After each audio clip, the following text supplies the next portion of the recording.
Welcome to Shehzad Virtual Academic Tool. This is me, Muhammad Shehzad. अॼु topic थियो आहे class English grammar class number आहे 3. असांजो हिकु फ्रेज वर्ड एंड लेटर टे असां क्लियर कंदासीं हिन वीडियो में चङी तरह एग्जांपल सां गॾु सम्झाईंदासीं त फ्रेज छा चइबो, वर्ड छा चइबो ऐं लेटर छा चइबो. क्लियर थी वेंदो. बाक़ाइदा सभ खां पहिरियां असांखे टॉपिक फ्रेज. हाणे फ्रेज छा हूंदो आहे? Phrase असां वटि a group of words without a subject and predicate, without a subject and predicate, which does not give complete meaning is called phrase. हाणे तव्हां ॿुधायो अहिड़ो हिते अहिड़े लफ़्ज़ में मेड़ हूंदो जेको असांखे मुकमिल माना न ॾींदो, मुकमिल माना न ॾींदो असांखे, ऐं उन में सब्जेक्ट एंड प्रेडिकेट भी न हूंदो. ऐं एग्जांपल सां गॾु ॾिसो. सभ खां पहिरियां फ्रेज असां उनखे चवंदा आहियूं अहिड़ो लफ़्ज़ में मेड़ जेको असांखे मुकमिल माना न ॾींदो, असां उनखे फ्रेज चवंदा आहियूं. उन में सब्जेक्ट एंड प्रेडिकेट भी न हूंदो आहे, उहो विदाउट सब्जेक्ट एंड प्रेडिकेट खां हूंदो आहे. ऐं एग्जांपल सां गॾु सम्झंदासीं त एग्जांपल छा थो थिए. सभ खां पहिरियां एग्जांपल आहे. फॉर एग्जांपल मां चवां थो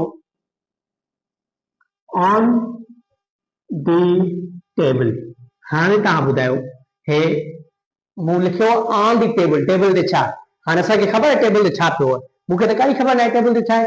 अव्हां ख़बर आहे क्लियर आहे, यानी कि असांखे मुकमिल माना नथो ॾे.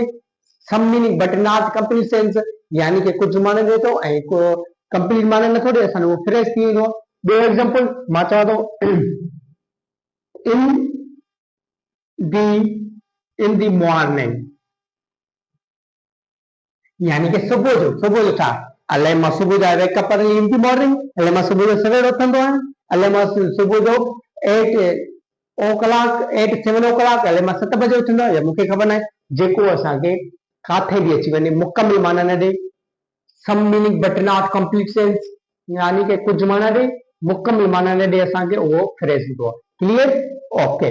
उन खां बाद वर्ड. वर्ड सिंधीअ में चवंदो लफ़्ज़ खे.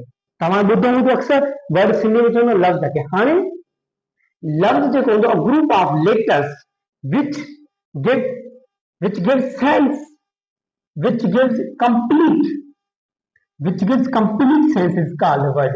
यानी कि हेठि अहिड़े लफ़्ज़नि जो मेड़ जेको असांखे वर्डनि में लफ़्ज़ हूंदो उहो असांखे मुकमिल छा हूंदो, वर्ड हूंदो, उनजी असांखे मुकमिल मीनिंग मिलंदी, असांखे उहो थी वेंदो असांजो वर्ड. यानी कि मुकमिल माना हुजे. वर्ड जी ईअं न आहे त असां ए खणूं, बी लिखियुमि, सी लिखियुमि, ABC जो को बि लेटर न, उहो त मुकमिल माना न ॾींदो. असां जेको बि वर्ड हुजे असांखे मुकमिल माना ॾे. एग्जांपल सां गॾु ॾिसो. सभ खां पहिरियां मां चवां थो पेन. हाणे पेन असांजो वर्ड लफ़्ज़ मिली करे जेको बि वर्ड ठहे थो, छा कंदा? वर्ड मिली करे असांजा लेटर जेके असांजा मिली करे वर्ड ठहनि था, असांखे जेको आहे मुकमिल माना ॾियनि था, असां हुनखे छा चवंदासीं? वर्ड चवंदासीं. कीअं? पेन थियो पेन, असांजो थियो पेन. पेन माना पेन. अहिड़े तरीक़े सां बुक थियो, ही बि असांजा वर्ड आहिनि. बुक थियो. असां कहिड़ो बि चेयर खणी सघूं था, चेयर थियो, टेबल थियो, फैन थियो, वॉच थी वई. असां काफ़ी वर्ड आहिनि. असांखे जेको मुकमिल माना ॾींदो वर्ड, असां हुनखे वर्ड चवंदा आहियूं, यानी कि लफ़्ज़ चवंदा आहियूं. ऐं असांजो लास्ट टॉपिक आहे वेरी इंपॉर्टेंट, छा आहे? लेटर. हाँ, लेटर छा हूंदो आहे? जंहिंखे चवंदा आहियूं वर्ड थियो लफ़्ज़, लेटर थियो अखर, यानी कि symbol of English alphabet is called letter. यानी कि कहिड़ी बि ज़बान जो लफ़्ज़ हुजे, कहिड़ी बि ॿोली जो लफ़्ज़ हुजे, असां उनखे छा चवंदा आहियूं? लेटर चवंदा आहियूं. A symbol of English alphabet is called letter. यानी कि कहिड़ी बि ॿोली जो अखर हुजे, अरबी जो हुजे, सिंधी जो हुजे, इंग्लिश लैंग्वेज जो हुजे, असां हुनखे लेटर चवंदा आहियूं. एग्जांपल सां गॾु ॾिसो. A, B, C, D, E. अल्फाक मां बि थी सघे थो, सिंधी लैंग्वेज मां बि थी सघे थो अल्फाज.